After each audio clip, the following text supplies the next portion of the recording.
খবর শুনছেন ডেলি সংবাদ ইউটিউব চ্যানেল থেকে। খবরের শুরুতেই দেখে নেব পশ্চিমবঙ্গ সহ দেশ এবং বিদেশের বাছাই করা সব তাজা সংবাদগুলি। খবরের শুরুতেই জানব আজকের সংবাদ শিরোনাম। পাকিস্তান থেকে থ্রেট কল পেলেন শুভেন্দু, বাংলাদেশ থেকে মেসেজ আসে রোজ। মুকুল রায়ের বিধায়ক পদ খারিজ করল কলকাতা হাইকোর্ট। আইনজীবীর চেম্বার ছেলে আইনিক ছাত্র ঝুলন্ত দেহ, খুনের অভিযোগ পরিবারের। এতদিন ভুলেছিল মা বাবাকে, এসআইআর শুরু হতেই মনে পড়ল নারীর টান, ফর্ম হাতে পেতেই বৃদ্ধাশ্রমে ভিড় ছেলে মেয়েদের। সিএএ আবেদনকারীরা ভোট দিতে না পারলে এলাকায় ঢুকতে পারা যাবে না, সুকান্ত শুভেন্দুকে আশঙ্কার কথা বললেন বিজেপি বিধায়ক। ভারত আফগানিস্তানের বিরুদ্ধে একসঙ্গে লড়ব, প্রত্যাঘাতের ভয়ে ফাঁকা আওয়াজ পাক মন্ত্রীর। মতুয়াদের অনশন মঞ্চে অধীর, অনশনকারীদের বললেন দিল্লি চলো। দিল্লিতে বিস্ফোরণের জের, নদিয়ার গেদে সীমান্ত কড়া নজরদারি বিএসএফের। আদালতের গুঁতো, এসআইআর এর মাঝেই শুরু 100 দিনের কাজের জব কার্ড ম্যাপিং। বাংলাদেশের পর এবার পাকিস্তান থেকে শুভেন্দুকে প্রাণে মারার হুমকি, সস্তা প্রচার বলছে তৃণমূল। গণনার আগে বিহারে যেন উৎসব, কেজি কেজি লাড্ডুর অর্ডার বিজেপির, দেদার বিকোচ্ছে মালা। আওয়ামীর ডাকে লকডাউন বাংলাদেশে, মুজিব মুছতে পথে সংকেত জামাত। পেরুতে ভয়াবহ দুর্ঘটনা, খাদে গিয়ে পড়ল যাত্রীবাহী বাস, মৃত অন্তত 37। পুরীর মন্দিরে প্রাণ ফিরে পেল মৃত শিশু, ভিডিও ভাইরাল হতেই চমকে গেলেন নেটিজেনরা। বিয়ের মরশুমে বিরাট স্বস্তি, হুড়মুড়িয়ে কমল সোনার দাম, কলকাতায় সস্তা হলো হলুদ ধাতুর দর। স্বর্ণ ব্যবসায়ী খুনে গ্রেফতার তৃণমূল নেতা, মাথায় মমতার হাত, হসপিটালে স্যান্ডউইচ খাবে পাল্টা শুভেন্দু। আপনারাও তৈরি থাকুন, মুকুলকে বিধায়ক পদে যেতেই তৃণমূলের তাবর বিধায়কদের নাম নিয়ে হুঁশিয়ারি শুভেন্দুর। সাগরে তৈরি হচ্ছে ঘূর্ণাবর্ত, নিম্নচাপের দাপটে গায়েব হতে পারে শীতের আমেজ। মধ্যরাতে তিনি আমার শায়িত দেহে অস্বাভাবিকতা দেখেন, জীবনের বিশেষ বাঁকের বললেন কুণাল। শেখ হাসিনার বিরুদ্ধে গণহত্যার মামলার রায় কবে, জানিয়ে দিল বাংলাদেশ আদালত। আচমকাই ভয়াবহ বিস্ফোরণ বাজি কারখানায়, মৃত 2 শ্রমিক, চাঞ্চল্য উত্তরপ্রদেশে। 1 কেজি পেঁয়াজ বেচে 2 টাকাও জুটল না, মধ্যপ্রদেশে মিডলম্যানদের উৎপাতে দিশেহারা কৃষকরা। বাবা গুলি করে খুন করেছে, বলিউড নায়িকাকে নিয়ে বিস্ফোরক জল্পনা। এসআইআর চলাকালীন বিজেপির নতুন কর্মসূচি, উত্তরে ভোট প্রস্তুতি নিয়ে বৈঠকে শুভেন্দু বনসাল। কান ধরে উঠবোস করানো সেই সৈকত চট্টোপাধ্যায় হচ্ছেন চেয়ারম্যান, শুক্রবারই শপথ। আমাদের নাম নেই, চোখে জল মাথায় চিন্তা, ঘুম নেই 1,500 ভোটারের। বড় খবর, কড়া কমিশন, এসআইআর এর মাঝপথে এবার আগামী সপ্তাহে। আইনজীবীর চেম্বার থেকে উদ্ধার ল ছাত্রীর ঝুলন্ত দেহ, চিঠিতে বিস্ফোরক দাবি, কাকদ্বীপে প্রবল চাঞ্চল্য। পার্থ চট্টোপাধ্যায় কি এবার বিজেপিতে? বেহালা পশ্চিমের চূড়ান্ত জল্পনা। দিল্লি গাড়ি বিস্ফোরণকে সমর্থন, গ্রেফতার আসামে 15 জন, নাম প্রকাশ মুখ্যমন্ত্রীর। পার্থ চট্টোপাধ্যায়কে আর দলে ফেরাবে না তৃণমূল, তার ছায়াও মারাবে না কেউ। শতাব্দীর দ্বিতীয় বৃহত্তম সূর্যগ্রহণ, দিনের আলোয় নেমে আসবে রাতের অন্ধকার। শেখ হাসিনার বিরুদ্ধে রায়ের দিন ঘোষণা আজ, তার আগেই জ্বলে উঠল ঢাকা, লকডাউন কবে? পেন ড্রাইভ আর তারা কাগজ নিয়ে কমিশনে হাজির শুভেন্দু, দিলেন 13 লক্ষের হিসেব। চাঁদে আছড়ে পড়তে পারে 10 তলা বাড়ির সমান গ্রহাণু, বিরল দৃশ্য দেখবেন পৃথিবীবাসী। আকাশের গায়ে কান পাতবেন হুমায়ুন, হেলিকপ্টার ভাড়া করার প্রস্তুতি ক্ষুব্ধ তৃণমূল নেতার। ডানা ঝাপটালেও উড়বেন তো? পশ্চিমবঙ্গকে রক্ষার দায় কার? এবার আরএসএস এর তোপে মোদি শাহ। আলফালা বিশ্ববিদ্যালয়ের হোস্টেলে 13 নম্বর ঘর, এখানেই দিল্লি বিস্ফোরণের ছক কষেছিলেন ডাক্তাররা। দিল্লিতে ভয়াবহ বিস্ফোরণ, নিরাপত্তা বাড়ানো হলো দীঘার জগন্নাথ মন্দির সহ অন্যান্য পর্যটন কেন্দ্রগুলিতে। এতক্ষণ শুনছিলেন সংবাদ শিরোনাম, এবার আসছি বিস্তারিত খবরে। ভিডিওটি ভালো লাগলে লাইক করুন এবং চ্যানেলটিকে অবশ্যই সাবস্ক্রাইব করুন, কারণ প্রতিদিনের সেরা খবর আপনাদের হাতের মুঠোয় পৌঁছে দিতে আমরা আছি সদা প্রস্তুত। পাকিস্তান থেকে থ্রেট কল পেলেন শুভেন্দু, বাংলাদেশ থেকে মেসেজ আসে রোজ। লালকেল্লার কাছে বিস্ফোরণের পর বিরোধী দলনেতা শুভেন্দু অধিকারীর কাছে এসেছে হুমকির ফোন। গত সোমবার দিল্লিতে গাড়ি বিস্ফোরণের ঘটনায় মৃত্যু হয়েছে 12 জনের। ঘটনার পর থেকে দেশ জুড়ে চলছে তল্লাশি। পশ্চিমবঙ্গেও পৌঁছে গিয়েছে এনআইআর এর একটি টিম। মুর্শিদাবাদের নবগ্রামে এক ব্যক্তিকে বুধবারই জিজ্ঞাসাবাদ করে গিয়েছে এনআইএ। এই আবহেই হুমকি ফোন পাওয়ার কথা জানালেন শুভেন্দু। বৃহস্পতিবার কলকাতা বিমানবন্দরে সংবাদ বান্ধবের মুখোমুখি হয়ে শুভেন্দু জানান, গত মঙ্গলবার পাকিস্তান থেকে ফোন এসেছে তার কাছে। এছাড়া বাংলাদেশ থেকে প্রায় প্রতিদিন হুমকির ফোন আসে বলেও দাবি শুভেন্দুর।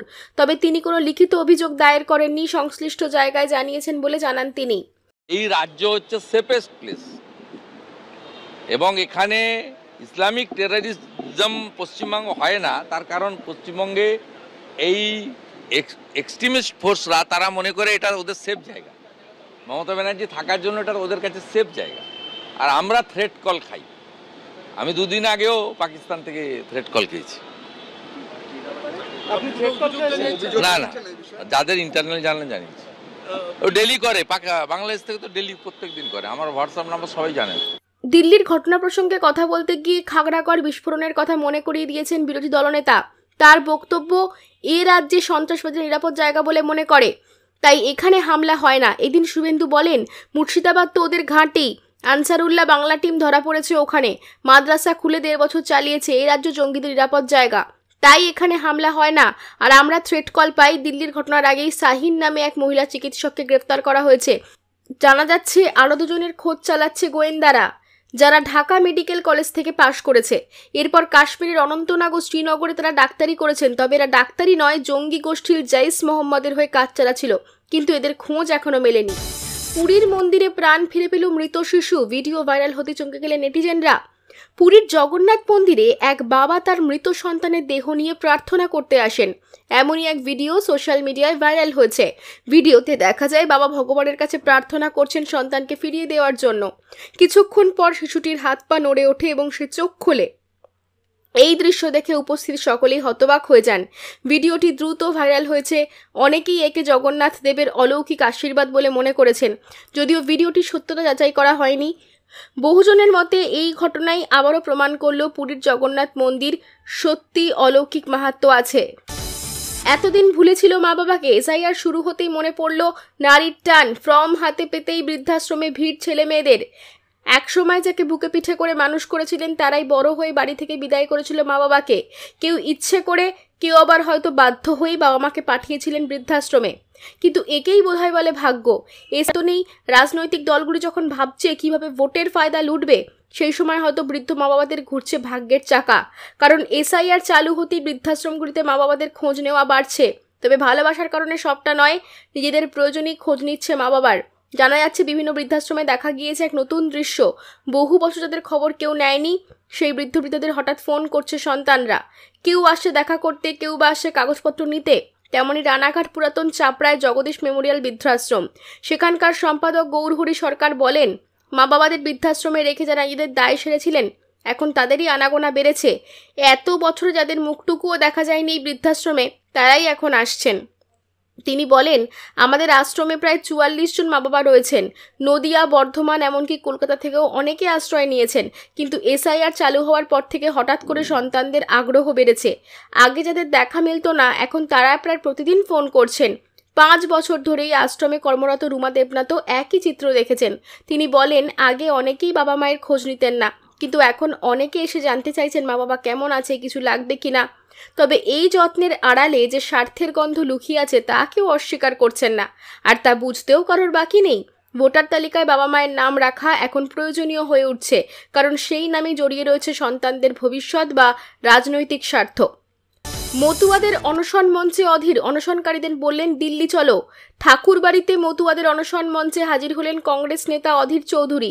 এসআইআর-এর প্রতিবাদ করতে মতুয়াদের দিল্লি যাওয়ার ডাক দিলেন প্রাক্তন কংগ্রেস সাংসদ। দিল্লির জান্তার মান্তারে মতুয়াদের অনশনে বসার আহ্বান করলেন তিনি।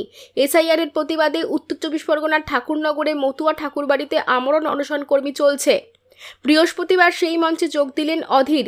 তিনি দিল্লিতেও মতুয়াদের পাশে থাকার বার্তা দিয়েছেন। উত্তর 24 পরগনার ঠাকুরনগরের মতুয়া ঠাকুরবাড়িতে বড়মার ঘরের সামনে চলছে আমরণ অনশন কর্মসূচি। এদিন ওই কর্মসূচি 9ম দিনে পড়ল। গতকাল বুধবার অনশন মঞ্চে যোগ দিয়েছিলেন তৃণমূল প্রভাবিত মতুয়া মহাসংঘের সংঘাধিপতি তথা তৃণমূলের রাজ্যসভার সাংসদ মমতা বালা ঠাকুর। জানিয়েছিলেন, এদিন থেকে আমার সমস্ত রাজনৈতিক কর্মকাণ্ড বন্ধ। আমার কাছে মতুয়ারা সবার আগে। মতুয়ারা আছে বলেই আমি আছি। বিজেপি যদি চায় আমার জীবনের বিনিময়ে মতুয়ারা দেশে থাকতে পারবে, আমি রাজি। আমার জীবন তাহলে সার্থক হবে। এদিন উত্তর 24 পরগনার মতুয়া ঠাকুরবাড়িতে পৌঁছন অধীর চৌধুরী। মঞ্চে ছিলেন তৃণমূল রাজ্যসভার সাংসদ মমতা বালা ঠাকুর সহ অন্যান্য অনশনকারীরা। দুজনের মধ্যে কথাবার্তাও হয়। পরে অধীর বলেন, সবার আগে দরকার মতুয়া ঐক্য। ডিসেম্বরে লোকসভার শীতকালীন অধিবেশনে অর্ডিন্যান্স জারি করে মতুয়াদের নাগরিকত্ব রক্ষা করতে হবে। সরকারের সদিচ্ছা থাকলে এটা সম্ভব। এর আগেও অনেক ক্ষেত্রে অর্ডিন্যান্স জারি করে সমস্যা সমাধান করা হয়েছে। তিনি আরও বলেন, ঠাকুরবাড়িতে আমরণ অনশন করে কেন্দ্রীয় সরকারের দৃষ্টিগোচর করা যাবে না। দিল্লির যন্তর মন্তরে মতুয়াদের অনশনে বসার আহ্বান জানানো হয়, সেক্ষেত্রে তিনিও তাদের সঙ্গে থাকবেন দিল্লিতে। রাজ্যসভার সাংসদ মমতা বালা ঠাকুর বলেন, উনি এখানে এসেছেন সেজন্য ধন্যবাদ। দিল্লিতে বসার ব্যাপারে অধীরবাবু যে প্রস্তাব দিয়েছেন, আমরা তা নিয়ে চিন্তাভাবনা করব। পেরুতে ভয়াবহ দুর্ঘটনা, খাদে গিয়ে পড়ল যাত্রীবাহী বাস, মৃত অন্তত 37। ভয়াবহ পথ দুর্ঘটনা পেরুতে, ট্রাকের সঙ্গে সংঘর্ষের পর খাদে গিয়ে পড়ল যাত্রীবাহী বাস। ঘটনায় এখনো পর্যন্ত 37 জনের মৃত্যুর খবর পাওয়া গিয়েছে, আহতর সংখ্যা 24। প্রাথমিক তদন্তে জানা গিয়েছে মদ্যপ অবস্থায় ছিলেন ট্রাকের চালক, ফলে তিনি নিয়ন্ত্রণ হারান এবং ট্রাকটি বাসটিকে সজোরে ধাক্কা মারে, যার জেরেই এই দুর্ঘটনা। পুলিশ সূত্রে খবর, বুধবার রাতে 60 জন যাত্রী নিয়ে বাসটি দক্ষিণ পেরুর আরেকুইপা শহরের উদ্দেশ্যে রওনা দিয়েছিল। যাত্রার কিছুক্ষণ পরেই বেপরোয়া গতিতে থাকা একটি ট্রাক বাসটির পিছনে সজোরে ধাক্কা মারে। এরপর বাসটি রাস্তার ধারে 200 ফুট গভীরে একটি খাদে গিয়ে পড়ে। বিকট শব্দ শুনে ঘটনাস্থলে ছুটে আসেন স্থানীয়রা, হাত লাগান উদ্ধার কাজে। খবর পেয়ে তড়িঘড়ি সেখানে পৌঁছয় পুলিশ। আহতদের উদ্ধার করে নিকটবর্তী একটি হাসপাতালে ভর্তি করা হয়েছে। আপাতত সেখানেই তারা চিকিৎসাধীন। বিয়ের মরশুমে বিরাট স্বস্তি, হুড়মুড়িয়ে কমল সোনার দাম। কলকাতায় সস্তা হলো হলুদ ধাতুর দর। গত কয়েকদিন ধরে সোনার ক্রমবর্ধমান দাম থেকে আজ কিছুটা হলেও স্বস্তি মিলেছে। 14ই নভেম্বর সারা দেশে সোনার দাম বেশ খানিকটা কমেছে, যদিও রূপার দাম অনেকটা বেড়েছে। রাজধানী দিল্লি থেকেই মুম্বাই, চেন্নাই এবং কলকাতা পর্যন্ত 24 ক্যারেট এবং 22 ক্যারেট সোনার দাম কমেছে। এদিকে রূপোর দাম প্রতি কেজি 1,62,100 টাকায় পৌঁছেছে। আজ দিল্লিতে 24 ক্যারেট সোনার দাম প্রতি 10 গ্রামের দাম 1,25,650 টাকা এবং 22 ক্যারেট সোনার দাম প্রতি 10 গ্রামের দাম 1,15,190 টাকা। মুম্বাই, চেন্নাই ও কলকাতায় 22 ক্যারেট সোনার দাম প্রতি 10 গ্রামের দাম 1,15,850 টাকা। এদিকে 24 ক্যারেট সোনার দাম প্রতি 10 গ্রামের দাম 1,25,020 টাকা। আপনারাও তৈরি থাকুন, মুকুলের বিধায়ক পদ যেতেই তৃণমূলের তাবর বিধায়কদের নাম নিয়ে হুঁশিয়ারি শুভেন্দুর। দীর্ঘ 4 বছরের আইনি লড়াইয়ের পর শেষমেশ কলকাতা হাইকোর্টের নির্দেশে মুকুল রায়ের বিধায়ক পদ খারিজ হলো। দলত্যাগ বিরোধী আইন অনুযায়ী এই রায় দিয়েছে হাইকোর্ট। একই সঙ্গে বিধানসভার অধ্যক্ষ বিমান বন্দ্যোপাধ্যায়ের সিদ্ধান্তকেও খারিজ করে দিয়েছে আদালত। এই মামলাটি দায়ের করেছিলেন বিজেপি দলনেতা শুভেন্দু অধিকারী, যিনি দাবি করেন বিজেপির টিকিটে নির্বাচিত হয়েও মুকুল রায় তৃণমূলে যোগ দিয়ে সংবিধানের 10 নম্বর তফসিল ভঙ্গ করেছেন। বৃহস্পতিবার আদালতের রায়ের পর তিনি বলেন, এটাই সংবিধানের জয়। দল পরিবর্তন করলে বিধায়ক পদ স্বয়ংক্রিয়ভাবে বাতিল হয়। সংবিধানে তাই বলা আছে। আমি নিজেও বিজেপিতে যোগ দেওয়ার আগে সব পদ থেকে ইস্তফা দিয়েছিলাম। তিনি আরও বলেন, মুকুল রায়ের পর এখন পালা তৃণমূলের আরও কয়েকজন বিধায়কের। তন্ময় ঘোষ বিষ্ণুপুর, সুমন কাঞ্জিলাল আলিপুরদুয়ার, তাপসী মণ্ডল হলদিয়া। এদের প্রস্তুত থাকতে বলছি। এবার একে একে সকলের বিধায়কের পদ খারিজ হবে। আইনজীবীর চেম্বার ছেলে আইনের ছাত্রীর ঝুলন্ত দেহ, খুনের অভিযোগ পরিবারের। আইনজীবীর চেম্বার থেকে উদ্ধার হলো ল কলেজের ছাত্রীর ঝুলন্ত দেহ। দক্ষিণ 24 পরগনার কাকদ্বীপ থানার প্রতাপাদিত্য গ্রাম পঞ্চায়েত এলাকায় এক আইনজীবীর চেম্বার থেকে ঝুলন্ত অবস্থায় উদ্ধার হলো ল কলেজের প্রথম বর্ষের ছাত্রী সোনিয়া হালদারের 21 বছর বয়স তার দেহ। বাড়ি কাকদ্বীপের গান্ধীনগর এলাকায়। জানা গিয়েছে প্রতিদিনের মতোই সে আইনজীবী শেখ মানোয়ার আলমের কাছে প্র্যাকটিসের জন্য গিয়েছিল। পরিবারের দাবি, কিছুক্ষণ পরই খবর আসে চেম্বারের ভিতর ঝুলছে তার দেহ। খবর পেয়ে পরিবার ও কাকদ্বীপ থানার পুলিশ ঘটনাস্থলে পৌঁছে দেহ উদ্ধার করে ময়নাতদন্তে পাঠায়। সোনিয়ার ব্যাগ থেকে একটি প্রেমপত্র উদ্ধার হয়েছে বলে সূত্রের খবর।